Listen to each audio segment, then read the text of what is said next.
Hey there, Tad Hargrave from Marketing for Hippies, and today I'm making a little video about that moment when you start to resent your business, where you know you need to put more effort into your business to make it grow, and yet you have already put so much in.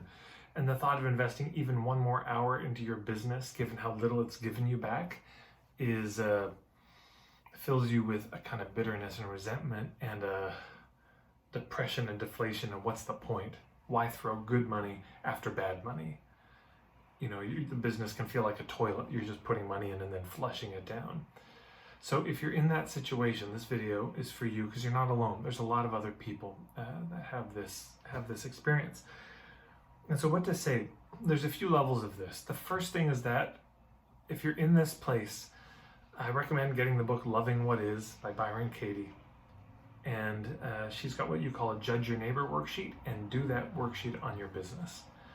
Basically, you'd write down a list of your judgments with the invitation to be as petty as humanly possible. Just say what you really think about your business. You should be paying me back. I should be further ahead. You know, you owe me for everything I've done for you. Just make a list of all those judgments about life, about God, about your business, everything related to that. And then you start to question those. So here's one example. I think I did a blog post about this. I'll see if I can find the link for it.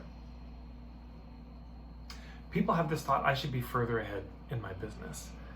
But that's really worth questioning, that you should be further ahead. In fact, it could be true. It could be. But what could also be true is that you're exactly where you need to be. And what could be even more true is that you're further ahead than you should be. I've seen some people, and I look at where they are in their business, they have no niche, they've never thought of their point of view, they have never considered hub marketing, they've literally just hustled by themselves. And by the way, while they're doing all this, they're raising kids, and while they're doing that, their parents were sick or dying, and they were tending to them. And while that's all going on, their partner lost their job, you know, etc., etc., etc. They had a million things going on, and I look at their business, I think, how are you where you are? You should be You're like 10 times further than I think you should be, given the circumstance you're in. It's a miracle. So that's often very true. We're further ahead than we should be, you know, given all the circumstances, and it should just be applause all around. But you can't see that if you have the thought that I should be further ahead. That's just one example. But every single judgment we have about our business could be questioned.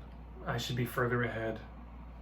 My business owes me more after what I've done for it. All these things worth questioning. Second thing is, we don't know the timing properly of businesses and when they should. And you know, according to whom do we know that it's not exactly where it should be? And who are we to say that we know the appropriate growth pattern? Different things in nature grow in different ways. Some things grow very quickly. Some things take time. I've heard that the Chinese bamboo tree, you plant it, and for the first 5 years, nothing appears above the surface. But in the 5th year, it grows 90 feet in 90 days. Why? Because the first 5 years, it's growing the root system 90 feet deep and wide. Or stone cutting. You know, you'd have a boulder and somebody would be hitting it with a sledgehammer. They hit it 500 times and there's not even a mark. You can't even recognize that it was touched. But you hit it the 501st time and then it splits in two. It wasn't that last hit that did it, it was all the other hits. But you never know which hit is going to be the one to do it. So there's that. That's just worth remembering. We don't actually know how the maturation, you know, and children are all different too. Some children start walking at this age, some at this age, and what if the child has neurological damage or is struggling with poisoning in some way from the environment? That may slow things down. And so to say that they should be further ahead given what their system is struggling with, well, it's insanity. I mean, it may be, again, wow, your kid is walking given the toxic exposure they had. That's amazing that they're walking at all. Okay, so the first is to question the thoughts about it, to really be honest about the judgment, and just question them. See if there's more to the story that we've been not able to see because we've been so locked into what we thought was true. Number two, just to be open that there's more to the story in terms of the timing, that we may not know the proper timing of our business, that it may be like the Chinese bamboo tree or stone cutter. It might be that kind of growth, not a steady growth that we imagine there should be for business. Sometimes it's just nothing, boom. That can happen for businesses. Third is a lot of the reason the businesses aren't, before number 3, with number 2, I got from Mark Silver this idea of the 4 stages of a business. And if you go to marketingforhippies.com/4-stages, you'll see the blog post. And there are these 4 stages. Number 4 is an optional level most people don't even want to get to. But stage 3 is a kind of sustainable business that most of us, and profitable business that you might want. Stage 1 is just, you're brand new, you're experimenting, and stage 2 somewhere in between.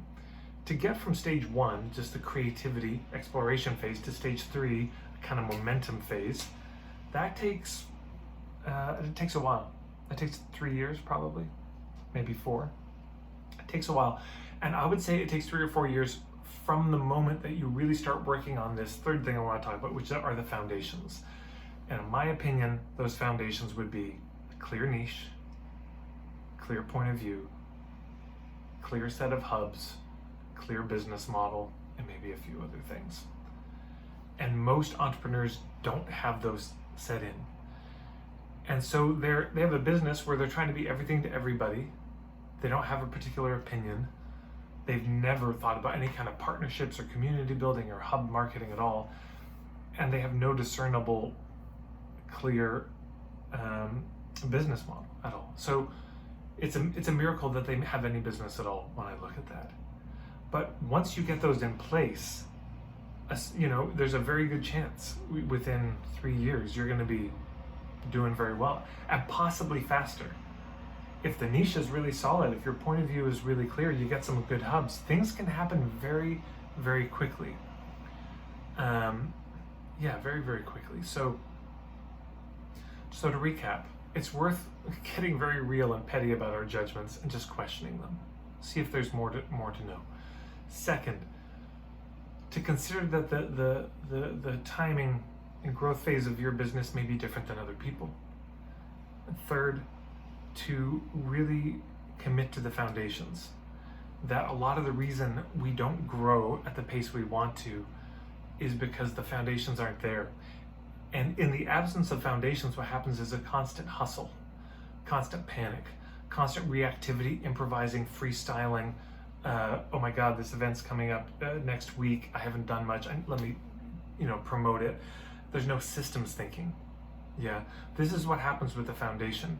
When you get your niche, your point of view, your business model all set, what that sets the groundwork for is a lot of operationalizing and systems, so things can become repeatable, checklists. So you're not in a mad scramble to fill the damn thing every time. You have a process that will work.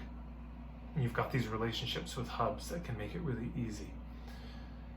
And of course, I suppose this goes back to the number 2, we don't know how long it's going to take. There's relationships. Relationships take time to build. Relationships with the hubs, relationships with our clients. That takes time to build. It takes time to build a reputation. Particularly, it's almost impossible to build a reputation if your reputation is I help everyone with everything.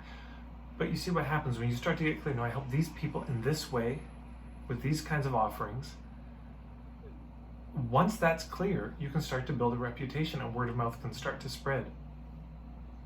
But that still takes time. You can speed it up. There's lots of ways to speed it up. The hub marketing, 3 keys to word of mouth. If you just go on YouTube, Tad Hargrave, word of mouth marketing, you'll see a 20-minute presentation, my 3 keys to this. There's lots of things that can accelerate it, writing a good sales letter, picking a really good niche, a really good problem. All that's the kind of stuff that I do with my clients, and a lot of my colleagues do as well. So anyways, it's hard. Business is very tricky, and there's a lot of business owners we would consider very successful who've had businesses that have failed. So if you're struggling, if it's not working, it's not like you're a failure. There's so many entrepreneurs that have struggled. They've had things that they thought were amazing ideas that didn't catch on. Nobody was interested. So there's that too. Anyways, hopefully that's helpful. If you're feeling frustrated, it's not just you. If you're feeling bitter about your business, well, amen. I think we all have those moments. And if you do, just keep questioning the stories. Consider there may be a time frame for the growth of your business that you don't understand, and that there may be a spike coming, and just deepen, recommit to the fundamentals. Get those in line, because that is the thing that sets the stage for everything else to happen. Hopefully this is helpful, been useful for you. Thank you so much. If you like this video, please share it online, online, as if you could share it offline. But maybe there's a Facebook group you're in, or on your profile. You could do that. Hit the subscribe button and the little bell icon. I've got a website, marketingforhippies.com. I'm also launching a membership program, marketingforhippies.com/membership, as a way to dig deeper into my work. If you want to check that out, I'm on Facebook, all the things. Thanks, everyone.